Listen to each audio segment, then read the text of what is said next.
नमस्कार। इबादतों की तरह मैं ये काम करता हूँ, इबादतों की तरह मैं ये काम करता हूँ, मेरा उसूल है पहले सलाम करता हूँ। मुखालिफत से मेरी शख्सियत संवरती है, मैं दुश्मनों का बड़ा एहतराम करता हूँ। और खुदा ने मुझको गज़ल का दयार बख्शा है, ये सल्तनत मैं मोहब्बत के नाम करता हूँ। मैं पंकज दूरदर्शन मुजफ्फरपुर की प्रस्तुति सृजन में एक बार पुनः आप तमाम का हार्दिक अभिनंदन करता हूँ, स्वागत करता हूँ। आज सृजन के तहत हम हिंदी काव्यधारा शीर्षक के तहत एकत्रित हुए हैं और आज की यह जो महफिल है, इस महफिल में अपनी कविताओं से, अपनी रचनाओं से हमें आह्लादित करने के लिए जो हमारे अतिथि रचनाकार लोग आए हैं, मैं सबसे पहले इन तमाम लोगों से आपका परिचय करा दूँ। मेरे ठीक बाईं ओर डॉक्टर विनम्रता जी हैं, जो हिंदी और अंग्रेजी की विदुषी हैं। हिंदी में इनकी पुस्तक दरारों की रोशनी का भी पुस्तक आ चुकी हुई है। मैं डॉक्टर विनम्रता जी का हार्दिक अभिनंदन करता हूँ, स्वागत करता हूँ। डॉक्टर विनम्रता जी के ठीक बगल में डॉक्टर कुमारी अनुपम गुप्ता जी हमारे बीच आई हैं स्टूडियो में। डॉक्टर अनुपम गुप्ता जी भी इंद्रधनुष और अनुभूतियाँ जैसी 2 काव्य पुस्तकों की कवित्री हैं और आज हमारे स्टूडियो में आई हैं। आज हम इन्हें भी सुनेंगे। उनके ठीक बाईं ओर डॉक्टर रामेश्वर द्विवेदी, जो किसी परिचय के मुहताज नहीं है। हिंदी गद्य और हिंदी पद्य दोनों विधाओं में समान दखल रखने वाले ये रचनाकार हैं। पूरा राष्ट्र इनको इनके कथा से और इनके काव्य से जानता है। कंठफटी बांसुरी और मिठास ईश्वर की तरह अजनबी जैसे 2 काव्य पुस्तकों के रचयिता है और इसके अलावा उपन्यास, संस्मरण, कई पुस्तकों के रचयिता है। तो इन तीनों रचनाकारों का आज मैं अपने स्टूडियो में हार्दिक अभिनंदन करता हूँ, स्वागत करता हूँ। और आपके बीच सबसे पहले अपनी रचना पाठ के लिए डॉक्टर विनम्रता जी को आमंत्रित करता हूँ कि डॉक्टर विनम्रता जी, आप अपनी रचना से हमारे दर्शकों को 2-4 कराएं। धन्यवाद सर, बहुत बहुत आभार। और आज जो कविता मैं प्रस्तुत करने जा रही हूँ उसका शीर्षक है महत्वाकांक्षा। अक्सर हम देखते हैं कि जब हम आगे बढ़ रहे हैं तो कई लोग समाज में हमें पीछे खींचने की कोशिश करते हैं। बिल्कुल बिल्कुल। और ख़ासकर स्त्रियों पे ये बात बहुत ज़्यादा लागू होती है।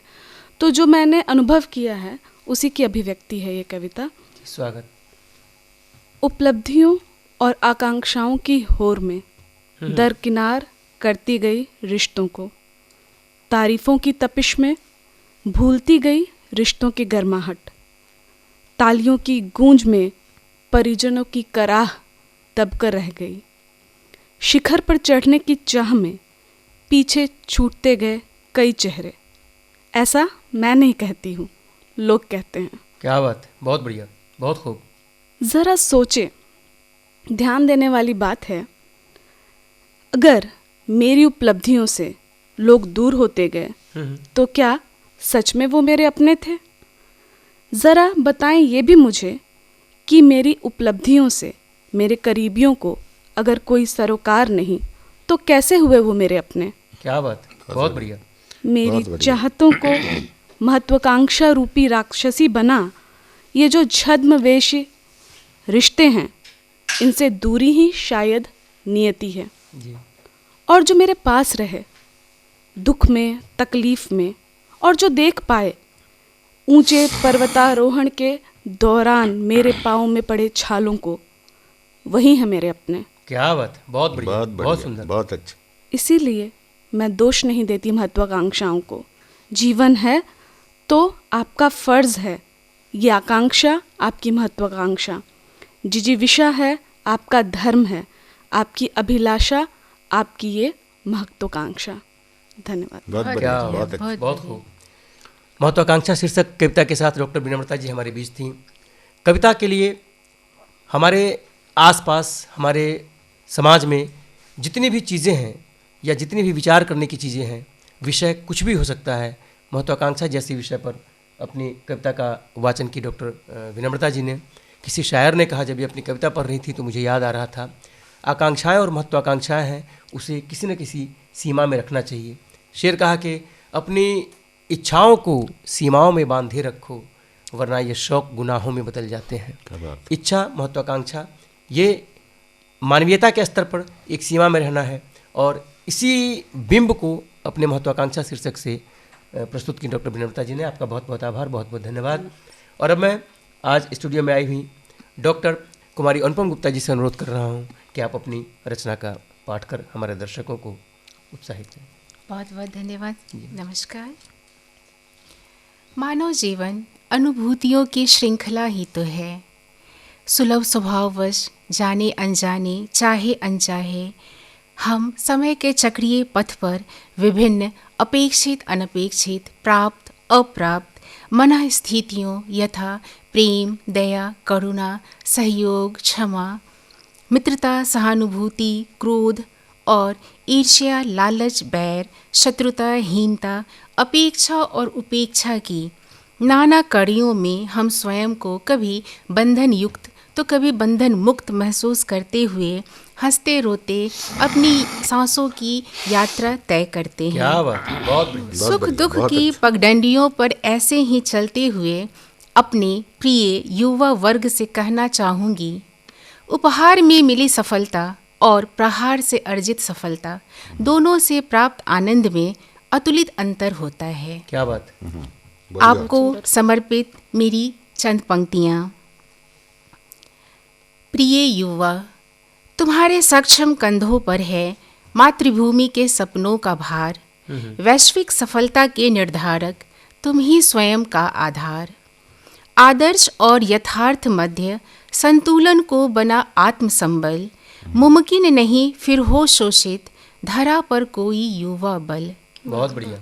मत सोचो क्या सराहना हुई, डरना मत क्या उलाहना मिली। स्वयं के साक्षी और साथी बनकर निज कर्म करते जाना। खुद की खातिर खुद को बदलो, तुम ही खुद के निर्माता। खुद का नजरिया परिवर्तित हो, जगत में उदाहरण बनो।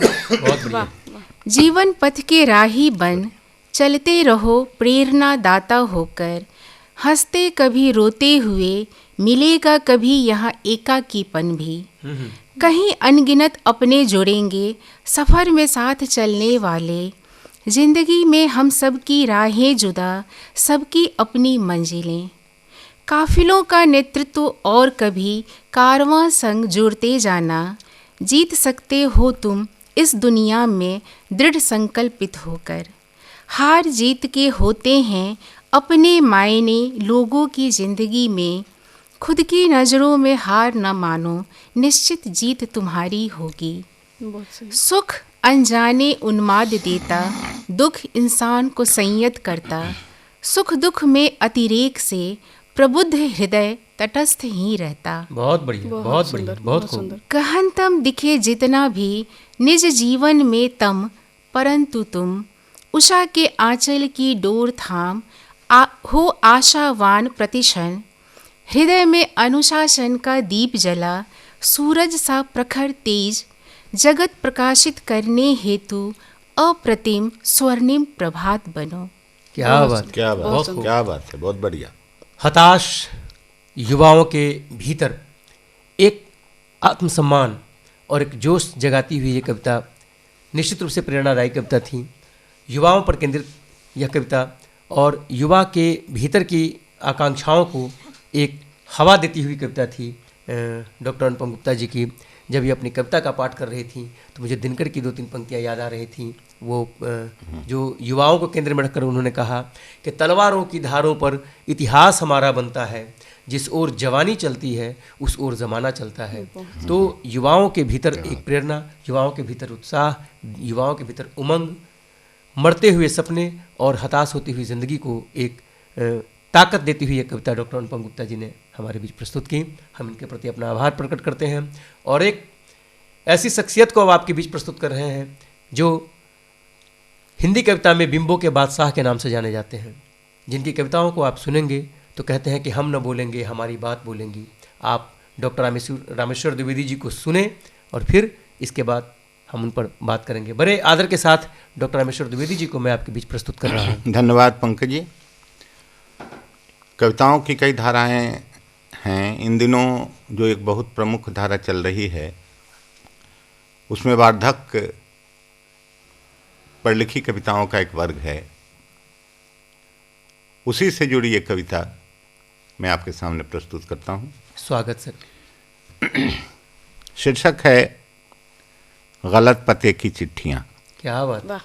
शीर्षक गलत पते की चिट्ठियां। लोगों से भरे घर में बुढ़िया खंबे से खुजाती है पीठ। क्या बात। वाह। लोगों से भरे घर में बुढ़िया खंबे से खुजाती है पीठ, टकटकी बांधे देखती है जलता चूल्हा, सुनती है कड़ाही से कलछी का बतियाना, महकती है चौके में बर्तनों का आपसी रोमांस। क्या वाह, बात। वाह। क्या बात। क्या लोगों बात। से भरे घर में बुढ़िया खंबे से खुजाती है पीठ, टकटकी बांधे देखती है जलता चूल्हा, सुनती है कड़ाही से कलछी का बतियाना, महकती है चौके में बर्तनों का आपसी रोमांस, गटकती है कुल्ला भर मुंह में उमड़ा पानी। गटकती है कुल्ला भर मुंह में उमड़ा पानी, बेखुदी में जुटती है खुल जाती है चटोरी अंगुलियां। क्या बात। बेखुदी में जुटती हैं खुल जाती हैं चटोरी अंगुलियां, इंतजार है बस अब अपने हिस्से, कोई बैठता नहीं है पास। इंतजार है बस अब उसके हिस्से कि कोई बैठता नहीं है पास, उस तक नहीं पहुंचता किसी का कहाँ अनकहा, उस तक नहीं पहुंचता किसी का कहाँ अनकहा, जैसे होते हुए बीत गई हो वह। क्या बात। जैसे होते हुए बीत गई हो वह, भरे जहान में बहुत अकेली है बूढ़ी। भरे जहान में बहुत अकेली है बूढ़ी, धरती हरी थी नदियां पानी से भरी। धरती हरी थी नदियां पानी से भरी, आकाश सहस्रों सितारों 7 चांद से लदा था। क्या बात। भरे जहान में बहुत अकेली है बूढ़ी, धरती हरी थी नदियां पानी से भरी, आकाश सहस्रों सितारों 7 चांद से लदा था, बुढ़ऊ के चले जाने के पहले। आहा। क्या बात। क्या बुढ़ऊ बात। के चले जाने के क्या पहले अब भरे घर में भटकती बुढ़िया हो गई है अधूरे पते की चिट्ठियां कि क्या गलत पते की चिट्ठियां। बहुत सुंदर। क्या बात। बहुत खूब। मर्म। अभी जिस तरह की सामाजिकता बढ़ रही है, भौतिकतावादी संस्कृति के दौर में जिस तरीके से हम अर्थ के पीछे भागते चले जा रहे हैं, विमर्श। एक बुजुर्ग की जो एक व्यवस्था होती है, बच्चे बड़े हुए, बच्चे अगर घर से बाहर निकल जाते हैं तो परिवार में जो बुजुर्ग की स्थिति होती है, वह जो एकाकीपन का एक दंश है, उस दंश का सजीव चित्रण, जैसा कि मैंने पहले ही कहा कि अपनी कविताओं में बिंब और प्रतीकों के लिए खास कर जाने जाते हैं डॉक्टर रामेश्वर द्विवेदी जी। और इस छोटी सी कविता में आपने देखा कि किस तरीके से बिंब और प्रतिबिंबों को इन्होंने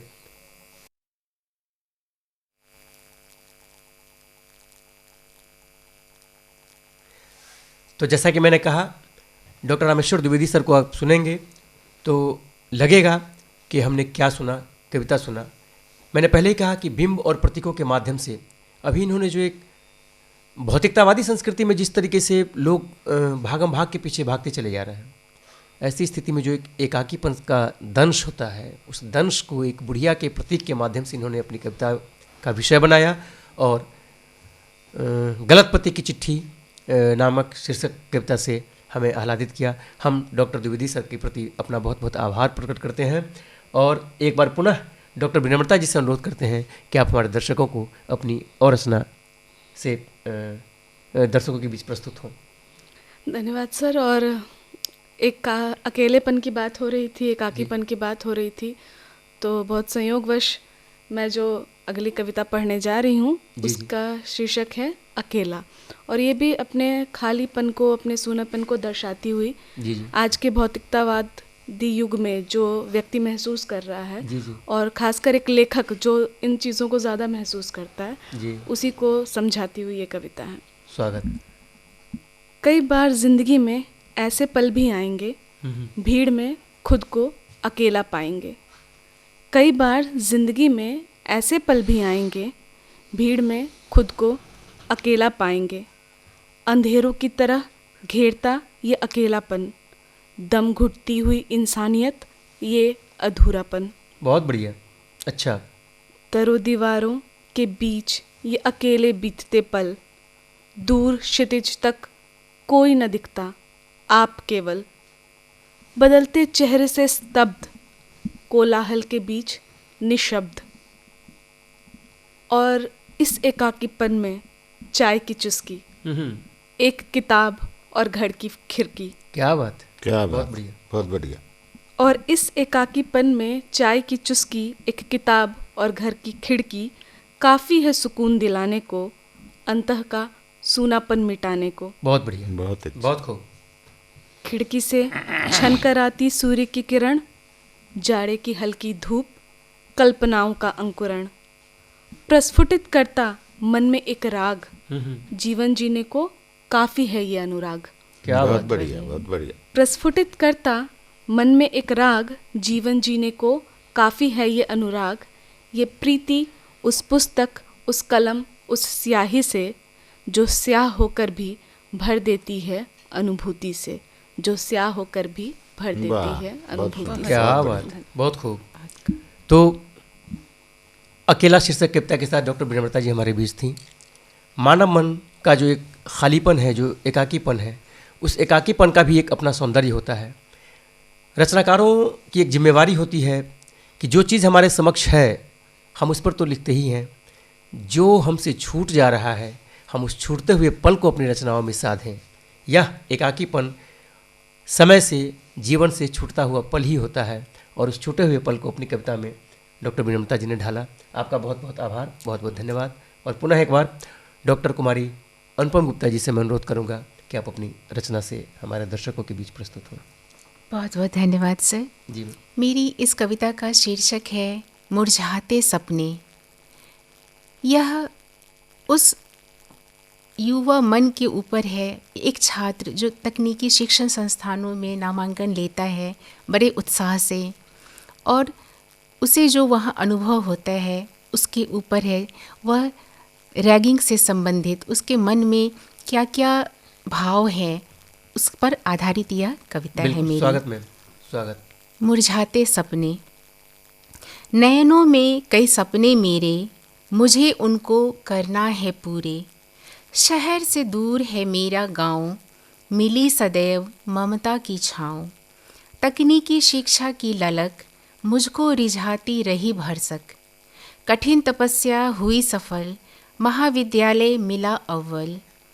मेरे चयन की खुशी में सहज हुए माता पिता के नयन सजल। किंतु मुझे यह भान न था, डिग्री पा लेना आसान न था। क्या बात, भय नहीं था परीक्षाओं का, संबल था दृढ़ इच्छाओं का। बहुत बढ़िया। बहुत प्रथम दिन ही महाविद्यालय का गढ़ कहलाता है ज्ञान अर्जन का। सुना था वह समझ न आया, हकीकत देख शीघ्र मन भरमाया। रोते देखा अपने सहपाठी को, सीनियर्स थे निभाते परिपाटी को। अद्भुत दिखता खुशी का मंजर, कोई रोता है अंदर अंदर। पराकाष्ठा अमानवीयता का, दोष ही था यह नियति का। प्राणों की करता था याचना, ओह समझा यही है रैगिंग। घबराहटवश मैं हो भाव शून्य, विवश असहज निर्विकल्प बन। दुस्साहस करने में मैं अक्षम, सीनियर्स मुझसे कई गुना सक्षम। पीड़ित की यदि मदद करूं मैं, कुल्हाड़ी पर अपना पांव धरूं। मैं भयभीत विह्वल चिंतित, मुझे नहीं भाती यह रैगिंग की रीत। घर लौटना ही है बेहतर, नहीं बनना डॉक्टर इंजीनियर। मन में क्षण क्षण उथल पुथल, सपने मेरे मुझे करते हैं बेकल। घर परिवार मेरे नाते रिश्तेदार, सभी करते मुझ पर नाज हरदम। परंतु यह रैगिंग की पीड़ा, मुरझाते लगते हैं संकल्प मेरे। माता पिता का आशीष याद कर, देकर देखूं स्वयं को एक अवसर। ऐसी बर्बरता सहन कर लिया, भंवर बाधा विघ्नों का पार किया। असह्य हुआ अवांछित व्यवहार, मृत्यु मिलेगी मुझको उपहार। जगत मुझे समझेगा कायर, सुर्खियों में होगा सारा चिंतित संसार। बहुत सटीक। बहुत खूब। डॉक्टर कुमारी अनुपम मैम, तो मैंने जैसा कि पहले ही कहा कि जो चीज़ें हमसे छूटती चली जाती हैं, एक रचनाकार की बड़ी पैनी नज़र वहाँ तक पहुँचती है। रैगिंग जैसा एक विषय, और उस विषय पर अपनी कलम चलाई डॉक्टर कुमारी अनुपम जी ने। इसके माध्यम से इन्होंने उन युवाओं को प्रोत्साहित किया है जो खासकर गांव के परिवेश में है और शहर के परिवेश में जाकर उच्च शिक्षा को प्राप्त करना चाहते हैं, और वहाँ जो उनके साथ दुविधाएं होती हैं और वहाँ से जो पीछे हटना चाहते हैं। यहाँ पीछे हटने की बात नहीं है, संकल्प से अगर हम आगे बढ़ें, संकल्प लेकर, तो सिद्धि तक हम पहुँचेंगे। इसी संकल्प से सिद्धि तक की यात्रा कराती हुई यह कविता डॉक्टर अनुपम गुप्ता जी का मैं इनके प्रति अपना आभार प्रकट करता हूँ, और एक बार पुनः आदरणीय डॉक्टर रामेश्वर द्विवेदी सर के पास पहुँचता हूँ और उनसे अनुरोध करता हूँ कि एक बार पुनः अपनी रचना से हमारे दर्शकों को अवगत कराएं। धन्यवाद पंकज जी। एक कविता है स्त्री, जिसकी सबसे बड़ी सार्थकता संसार में माँ होना है। क्या बात। स्त्री से माँ तक की यात्रा करती उस माँ की मानसिकता इस कविता में प्रकट है। आप देखें, स्वागत। परिवार में कहीं भी कुछ भी टूटे, सबसे पहले टूटती है घर का धरण बनी स्त्री। क्या बात। परिवार में कहीं भी कुछ भी टूटे, सबसे पहले टूटती है घर का धरण बनी स्त्री। देखने नहीं देती, न देखती है अपना टूटना। क्या बात। देखने नहीं देती, न देखती है अपना टूटना। वह कच्ची होती है गणित में, वह कच्ची होती है गणित में। कभी गिनती नहीं करती अपने टूटते टुकड़ों की। क्या बात। कभी गिनती नहीं करती अपने टूटते टुकड़ों की। पक्की कारीगर है, जोड़ती रहती है अपने टूटे दरकते टुकड़े। भले ना हो कोई सगा, वह सबकी सगी होती है। क्या बात, क्या बात, बहुत खूब। वह सबकी सगी होती है। अजवाइन की पोटली के साथ, अजवाइन की पोटली के साथ छुपा कर रखती है अपने दुख किसी अज्ञात तहखाने में। कभी जानने नहीं देती नमक की तरह अपना पसीजना। क्या बात। न सुनने देती है, न सुनने देती है बुक्का फाड़ कर रोना। अजमाइन की पोटली के साथ छुपा कर रखती है अपने दुख किसी अज्ञात तहखाने में। कभी जानने नहीं देती नमक की तरह अपना पसीजना। न सुनने देती है बुक्का फाड़ कर रोना। उसकी नीली नसों वाली जर्जर कलाइयों में भी होती है दुर्दांत ताकत। क्या बात। उसकी नीली नसों वाली जर्जर कलाइयों में भी होती है दुर्दम्य ताकत। थामे रखने को हिलता पहाड़, घर का भूकंप तूफान आंचल की खूंट से बांधे रखती है। उलझे जूड़े में लपेट रखती है गुस्सा और घर की चिलगोजियाँ। क्या बात। उसकी नीली नसों वाली जर्जर कलाइयों में भी होती है दुर्दम्य ताकत।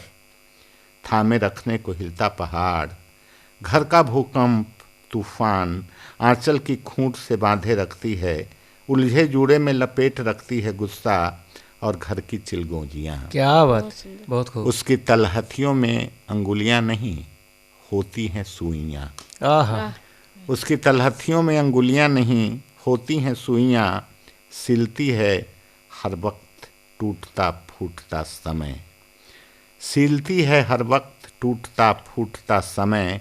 खड़ी रहकर जीवन की अशुद्धियों के खिलाफ। क्या बात, बहुत खूब। खड़ी रहकर जीवन की अशुद्धियों के खिलाफ। तब तब आसमान से ऊंची धरती से बड़ी हो जाती है माँ। क्या बात। तब तब आसमान से ऊंची धरती से बड़ी हो जाती है माँ। मिट जाती है पौध की जड़ों में। क्या बात। मिट जाती है पौध की जड़ों में। खाद बनकर खिलाती है शाखों पर गुलाब बिना कांटों वाले। क्या बात, क्या बात। खिलाती है शाखों पर गुलाब बिना कांटों वाले। बहुत धन्यवाद। तो ये थे डॉक्टर रामेश्वर द्विवेदी सर। किस किस रूप में इनकी कविता यात्रा की है। एक बेटी कैसे स्त्री के प्रतीक के रूप में, जैसे एक बेटी, बहू, स्त्री, माँ, बहन, हर रूप में स्त्री संपूर्ण है। स्त्री के बगैर सृष्टि की संपूर्णता की कल्पना नहीं की जा सकती। जड़, जल, नभ, थल, हम जहाँ देखें, जिस भी किसी चीज़ की अगर पूर्णता हम देखते हैं, वहाँ स्त्री का वैभव है, स्त्री का संसार है। स्त्री के बगैर सृष्टि की कल्पना व्यर्थ है। तो डॉक्टर रामेश्वर द्विवेदी सर अपनी कविता में सृष्टि को के रूप में, एक धरती के रूप में माँ को समेटा। हम इनके प्रति अपना बहुत बहुत आभार प्रकट करते हैं। सच पूछें तो कविता हमारी संवेदना से उपजी हुई ऐसी चीज़ होती है जो निश्चित रूप से हर दौर में समाज को कुछ न कुछ ज्ञान देती है, समाज को कुछ न कुछ सीख देती है। समाज का हर तबका हर बार हर समय कविताओं से सीखता है। समाज जब जब भ्रमित होता है, कविताओं की धारा उसे सही रास्ते पर लाती है। साहित्य का काम ही है कि हम समाज को उन्नत करें, समुन्नत करें। हमारे बीच आज हमारे स्टूडियो में डॉक्टर विनम्रता जी आई, डॉक्टर कुमारी अनुपम गुप्ता जी आई, डॉक्टर रामेश्वर द्विवेदी सर आए, और तीनों ने मुक्त छंद के विभिन्न विभिन्न बिंबों से विभिन्न विषयों पर केंद्रित अपनी कविताओं का वाचन किया और हम सब आह्लादित हुए। हम इन तीनों के प्रति अपना आभार प्रकट करते हैं और आपसे इस बात की उम्मीद के साथ कि हम एक बार फिर आपके बीच इसी तरह की महफिल सजाकर आएंगे, तब तक के लिए आज हमें हम आपसे विदा लेते हैं। आपका बहुत बहुत आभार और नमस्कार। बहुत बहुत धन्यवाद।